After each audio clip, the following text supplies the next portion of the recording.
This Black History Month, we are highlighting those in our community who work to preserve Detroit's rich history for future generations. And as CBS News Detroit's Lauren Winfrey explains, who better to give us that history lesson than the city's official historian, Jamon Jordan. Black history, African history, world history. I always loved history. A love Jamon Jordan simply couldn't contain, so he decided to share it with others. My students were Detroiters, and I felt that I'm cheating them if I'm teaching them about all these other histories and I don't teach them about Detroit. Touted as the people's historian, Jordan, a native Detroiter, spent a decade in the classroom teaching social studies to middle school students. And when he added Detroit's history to the curriculum, he quickly learned his middle schoolers weren't the only ones curious to learn more. Many of their parents who would go on field trips with the students, they would say, hey, you mean I've been living around the corner from this historic site and that happened? Jordan says their interest, paired with the interest of other adults, ignited a desire to do more. And in 2013, he launched the Black Scroll Network, History and Tours, leading tours that explore Black history in and around the city of Detroit, while changing the way Black history is taught and understood.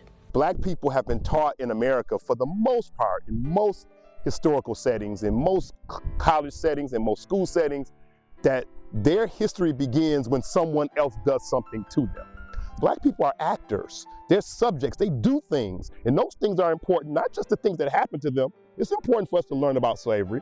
It's important for us to learn about the civil rights movement and discrimination and Jim Crow. But it's also important to learn about what Black people have created on their own with no regard to some other actor acting upon Black people.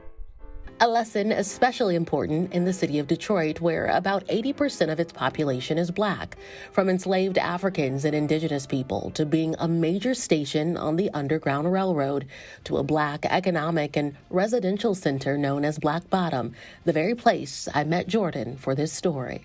We're standing at a site where so much history happened, but we can't see that history except in the legacy that it created. We see it when we go to Motown or when we listen to Motown. We see it when we're listening to jazz musicians. And we hear it when talking to Jordan, who says Detroit history is undoubtedly Black history. The people who are the heroes and sheroes and great ones, the great people, places, and events that have happened in the city of Detroit, the people who are involved in that, they actually did a lot of work. I'm just telling their story. And in telling the story, Jordan's made some history of his own, becoming the first city historian in Detroit.